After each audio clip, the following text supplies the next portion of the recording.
A gente vai mostrar para vocês os resultados das artes que a gente preparou, com os resultados de todos os cenários aí em que Lula...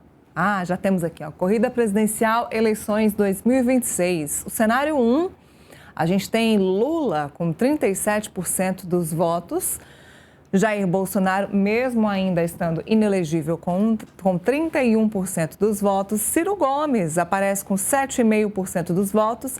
Ratinho Júnior, com 6%, governador do Paraná. Romeu Zema, governador de Minas Gerais, com 4,7%. E Ronaldo Caiado, governador de Goiás, com 3,2%. Então, esse é o cenário 1. Temos o cenário 2? Vamos lá. No cenário 2, Lula está um pouquinho ainda mais à frente, com 37,3% dos votos. Daí vem Michele Bolsonaro com 28%. Ratinho Júnior já já sobe para 8,5%. Ciro Gomes, 8,2%. Caiado com 4,2%. E Romeu Zema com apenas 2% dos votos. O terceiro cenário, Lula também mantém ali os 37,4%. Aí temos Tarcísio, com 22,3% dos votos, menos votos do que previstos para Michele Bolsonaro. Ciro Gomes, com 9% dos votos. Ciro, que agora está no PSDB, mudou de partido, né? Voltou para o seu antigo partido. Ratinho Júnior, com 8,1%. Romeu Zema, com 5,7%. E Caiado, com 4,1%. O cenário 4, Lula sobe mais um pouquinho, de 37,4% vai para 37,6%.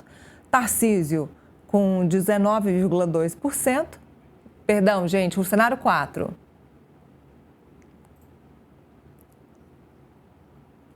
Estão me dizendo aqui que é uma correção, não é Tarcísio, é Flávio Bolsonaro, apesar de termos a foto do Flávio Bolsonaro, o nome que está incorreto. Mas Flávio com 19,2%, Ciro Gomes com 9,6%, Ratinho Júnior 8,9%, Romeu Zema 6,2% e Caiado 4,8% dos votos. São esses cenários, produção? Já temos Denícoli para a gente bater um papo? Vamos lá, para a gente debater essa pesquisa. Recebemos agora Sérgio Denícoli, que é cientista de dados e CEO da Pesata. Denícoli, muito boa tarde, bem-vindo.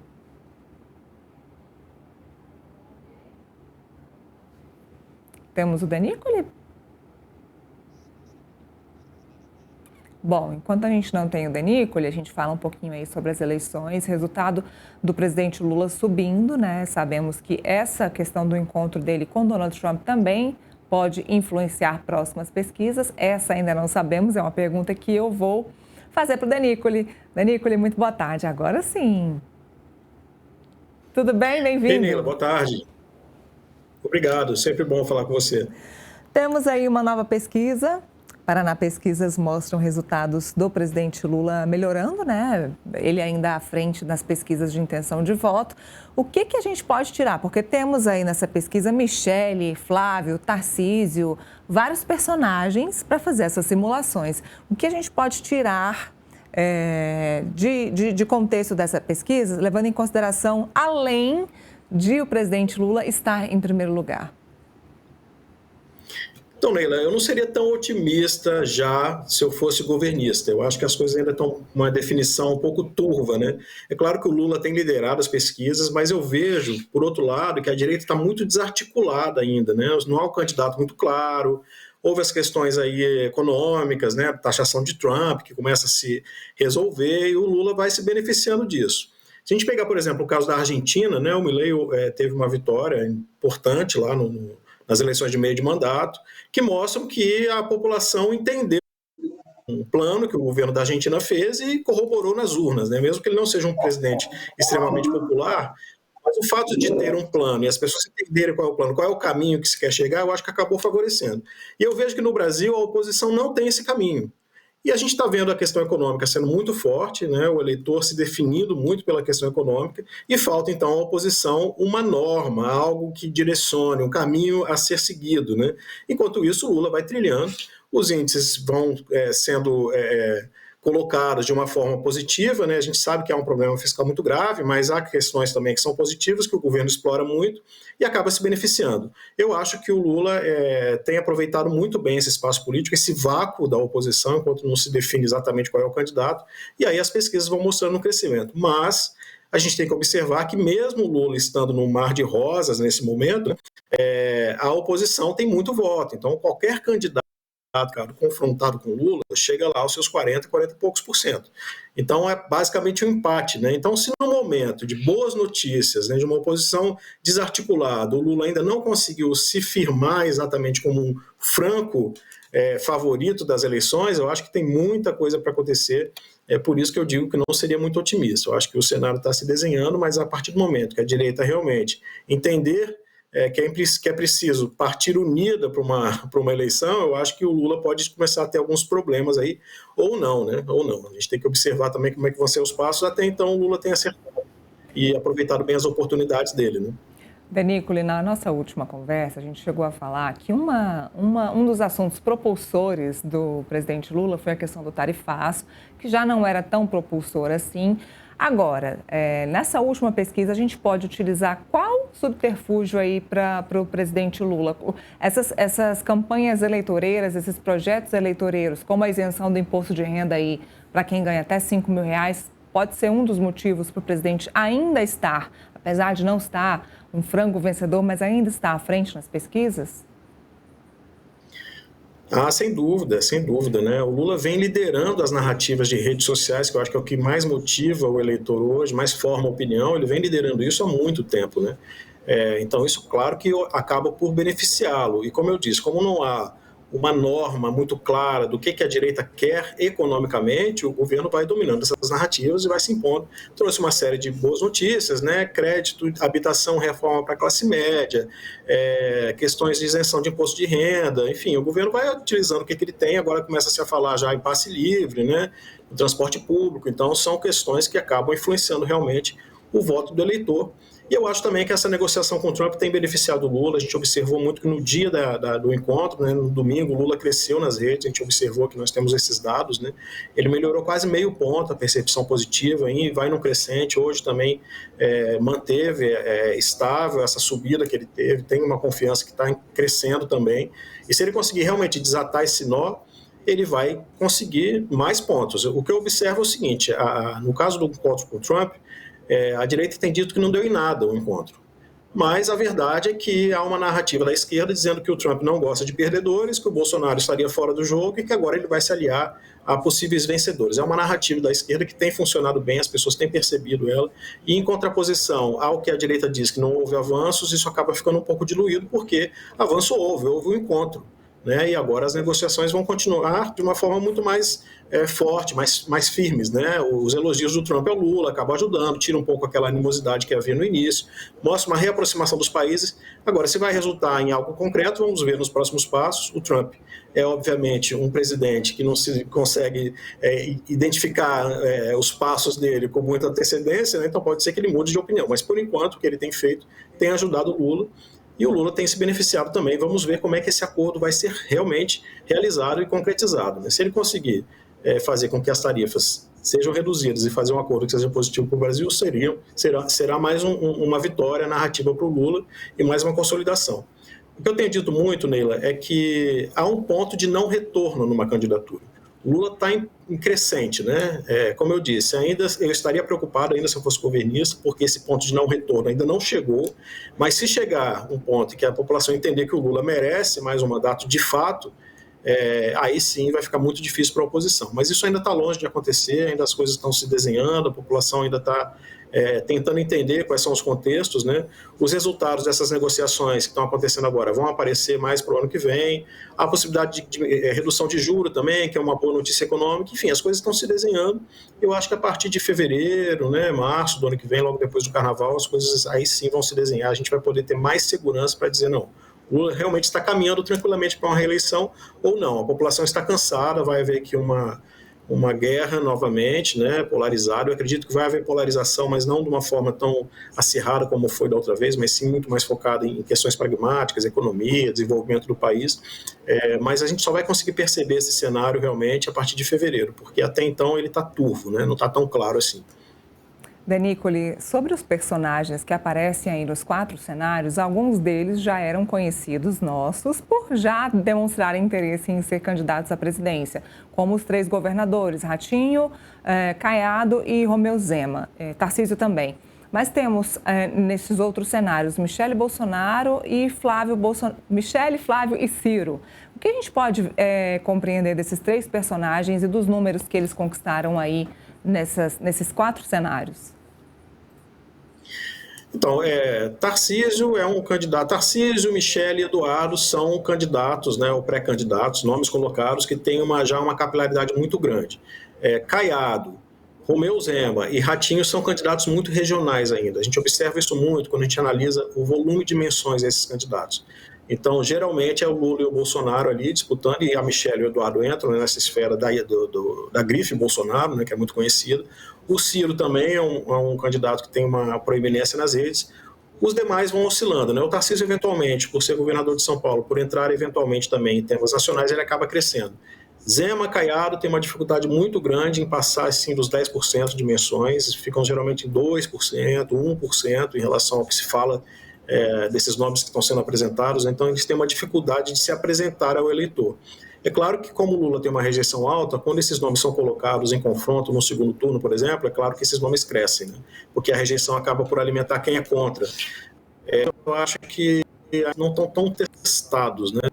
Vão precisar ser testados, eles não dão tantas vezes. O Zema, eventualmente, acaba tendo visibilidade do que o Ratinho, porque tem uma relevância maior no Brasil e, eventualmente, ele fala coisas que não são tão positivas, acabam sendo muito mais negativos do que positivos. O Ratinho é um candidato que ainda está um pouco escondido, né? Ele não dá muitas declarações, a gente não sabe exatamente quais são as propostas, o que é que pensa, me parece que está tendo um cuidado ali em se expor neste momento, né? Até para não se queimar de antecedência, né? O Tarcísio, pronto, como é um candidato que é governador de São Paulo, está sempre muito exposto, né? Porque São Paulo é um motor econômico do Brasil e acaba colocando ele sempre nos temas. Já foi um pouco mais testado, né? Então já tem aí um coro mais grosso para eventuais críticas e etc. Mas eu vejo que esses candidatos mais regionais ainda precisam passar por um crivo popular aí que não passaram. É uma etapa que eles ainda não atravessaram. Então, isso pode, eventualmente, a partir do momento que eles realmente se consolidem como candidato, isso vai, obviamente, acontecer, eles vão se tornar um pouco mais conhecidos, mais visíveis, né? E aí a gente vai entender perfeitamente como é que as pessoas estão vendo essas candidaturas. Por enquanto, realmente, são muito pontuais, muito regionais. Aliás, falando de Tarcísio, não tem nada a ver com a pesquisa que a gente está falando, mas falando sobre o governador de São Paulo, a gente ouve de bastidores que agora ele vai mudar um pouco essa questão da comunicação dele, não vai falar sobre temas aí que são perigosos para a imagem dele, como ele acabou falando sobre o ministro Fernando Haddad, como ele acabou falando também sobre a arrecadação e tarifas no Brasil. Ele vai ficar sem fazer esse tipo de discurso ou de comentários, mas que se for chamado, se for pressionado, enfim, ele vai acabar falando, mas se precisar que saia da boca dele, isso não vai acontecer, deve ser até uma estratégia aí para que ele possa concorrer no ano que vem, tanto para a presidência quanto para o Palácio dos Bandeirantes, né? Ficar na dele por enquanto. O Tarcísio está encontrando o seu caminho, por enquanto, tanto na comunicação como de cargo para se eleger o ano que vem, né, Denícoli? Pois é, Neila, mas a eleição são 2 movimentos, né? Um movimento interno, que é o movimento de agora, de articulação, né? Nos Estados Unidos isso é muito mais claro, né? Tem as prévias dos partidos, ali uma disputa. No Brasil isso acontece nos bastidores. Então, neste momento, o Tarcísio está travando esta guerra de bastidor para tentar se viabilizar como candidato. O que estava acontecendo? Com declarações polêmicas, ele já estava antecipando também a guerra eleitoral. Então, ele estava enfrentando 2 guerras ao mesmo tempo, a guerra de bastidor e também a questão da opinião pública. Ele se retraindo, falando menos de temas polêmicos, ele vai ter mais energia para negociar internamente, para ver se viabiliza. Se viabilizando, obviamente, aí ele vai ter que avançar mais para temas nacionais. É o que eu falei, o Ratinho, por exemplo, é um candidato que se protege, né? Um pré-candidato que se protege mais, fica menos exposto. e está tentando ali também nos bastidores uma viabilização. O Tarcísio não, ele foi jogado aos leões, digamos assim, do julgamento público, né, para uma eventual campanha presidencial de uma forma muito precoce, né, até pelos envolvimentos dele eventualmente no apoio ao Bolsonaro, nas questões que foram colocadas como anistia, né, que ele se envolveu de uma forma mais direta, e acabou desgastando um pouco, né? Eu acho que ele entendeu que o momento agora é de retração nos temas mais polêmicos para tentar articular internamente, conseguir os apoios, conseguir ter uma eleição, uma indicação, se for o caso, que seja mais segura, mais robusta, né? Mais firme, sem precisar enfrentar até fogo amigo, que acontece muito nesse momento, quando todo mundo quer, todo mundo que tem a possibilidade de ser um presidenciável quer dar uma cotovelada ali em quem está do lado, né? Mesmo que seja um eventual aliado. E eu acho que ele quer se preservar um pouco dessa exposição pública para tentar amenizar esse fogo amigo, tentar realmente se viabilizar ao ponto de que, quando for lançado, seja lançado com uma tranquilidade para poder aí sim se dedicar aos temas do Brasil de uma forma mais ampla, num diálogo maior com a sociedade e evitando esse fogo amigo que realmente desgasta e desgastou o Tarcísio em vários momentos, né? Mas ele é um candidato resiliente, eu tenho falado isso muito também, já falei com vocês, a gente observa os dados do Tarcísio sempre que ele é atacado, ele acaba por perder ali um pouco do sentimento de confiança que se expressa, que as pessoas expressam quando falam dele nas menções às redes, né? Depois ele acaba recuperando e tem sempre uma confiança bastante alta entre os candidatos, ele é o que tem uma confiança sempre maior do que os demais, justamente por conta dessa resiliência. Então, acho que ele está evitando esse desgaste, vai tentar manter esse patamar alto aí, sem precisar se aprofundar em temas que são mais polêmicos, para guardar essa energia para a hora certa, né? E é uma estratégia positiva, eu acho que é uma boa estratégia, né? Se preserva e guarda energia para quando for necessário. Agora, essa estratégia de ficar retraído é uma boa estratégia para a oposição? Digo porque a gente tem vários candidatos, mas a gente não tem nenhum. E temos Jair Bolsonaro aí que vai bater o martelo e também não bate o martelo. Talvez esteja esperando aí uma votação no PL da anistia, PL da dosimetria, que está só ficando cada vez mais morno, mais frio dentro do Congresso Nacional. Dizem as lideranças do PL, como o Sóstenes Cavalcante, que nessa semana deve ser pautado o PL da anistia. O que a gente percebe é que isso está se desidratando, isso está, de fato, se amornando dentro do Congresso. Então, se Bolsonaro espera um resultado aí do PL da anistia para bater o martelo do seu sucessor, não seria ainda mais perda de tempo para a direita que não consegue escolher um candidato? Sem dúvida. Eu não tenho nenhuma dúvida que o Lula está surfando nesse mar mais tranquilo por conta dessa desarticulação da direita, né? Se ela tivesse unido em torno de um candidato, o candidato já teria superado essa fase dos bastidores, já estaria no confronto, né? Apresentando uma proposta alternativa ao governo para poder apresentar algo que a população pudesse medir e escolher. Enquanto as pessoas da oposição ainda não se articularam de forma a ter um candidato que seja nítido, que possa atrair as forças de direita, juntar essas forças, unindo um projeto para o país, é claro que o governo vai se beneficiando, né? Se isso se arrastar muito, eu acho que o Lula vai ganhando cada vez mais pontos. Mas eu não acredito que isso passe do carnaval, não. Acho que o carnaval é sempre um ponto de virada no ano eleitoral. As pessoas esperam ali um pouco, quando o ano de fato começa no Brasil, a gente sempre fala isso, depois do carnaval o ano de fato começa, né? E aí sim, eu acho que esses candidatos vão ter que estar definidos e o próprio Bolsonaro vai ter que ter tido uma definição. A pauta da anistia é uma pauta muito focada no Bolsonaro e nas pessoas envolvidas no 8 de janeiro. Não é uma pauta de desejo nacional. A gente tem mostrado isso, né? Os dados mostram isso, as pesquisas mostram isso, eventualmente acaba tendo um pouco mais de interesse ou menos, mas não é o grande interesse brasileiro. As pessoas estão preocupadas com a vida delas, com o que pode melhorar essa vida, a qualidade de vida, o que pode dar mais recursos para as famílias, para que elas consigam progredir, enfim, é isso que as pessoas querem saber. A anistia é uma pauta que, além de não ser essa pauta de comoção nacional, ela ainda é uma pauta conflituosa, né? Então, a população está um pouco fugindo desses conflitos. Eu acho que houve um desgaste muito grande de brigas, né, que houve entre amigos, famílias, etc., por causa de política. E até por isso eu digo que a próxima eleição ela vai ser polarizada, sim, esquerda e direita, mas muito mais focada em projeto, em medidas, né, do que nessa briga. Então, a anistia, como traz esse sentimento, também acaba sendo um pouco rejeitada. O ideal para a direita seria realmente resolver isso, né? O Bolsonaro decidir quem é o candidato dele, ou se não decidir por ninguém, que a direita mesmo defina e siga em frente, né? Do que ficar dando ao Lula a oportunidade para ele ir crescendo, né? A articulação que foi feita em torno da anistia, que foi justamente o movimento do Eduardo Bolsonaro nos Estados Unidos para trazer uma taxação ao Brasil, né, para tentar confrontar os Estados Unidos com o Brasil, me parece que acabou ajudando o Lula e está próximo de um desfecho que pode ajudar ainda mais. Então foi uma atrapalhada, na verdade, em termos políticos, né? Eu acho que esse ponto é um ponto de reflexão para a direita e me parece, pelo que eu tenho observado, que as críticas estão amenizando um pouco, né? O fogo amigo entre os candidatos estão mais a menos do que estiveram um mês ou dois. Talvez a conversa do Flávio lá com o Eduardo em Nova York, em Washington tenha reduzido um pouco aí esse conflito. Eles estão se preservando um pouco mais, já começaram a focar um pouco mais nas críticas ao governo, tentando relacionar com Venezuela, ainda é umas teorias que começam a aparecer para tentar desgastar um pouco o Lula. Mas o fogo amigo eu acho que está menos intenso, o que pode indicar que já haja realmente um nome que comece a ser trabalhado nesses bastidores, que está saindo à frente dos demais.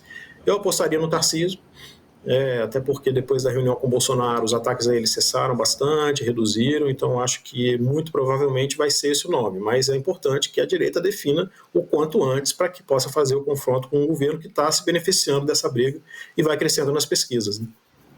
Bom, agora é aguardar para ver o posicionamento da direita e aguardar para ver próximas pesquisas que mostram a intenção de voto depois desse encontro do presidente Lula com Donald Trump e talvez aí algumas resoluções da questão do tarifaço ou até, quem sabe, nas questões das sanções às autoridades brasileiras.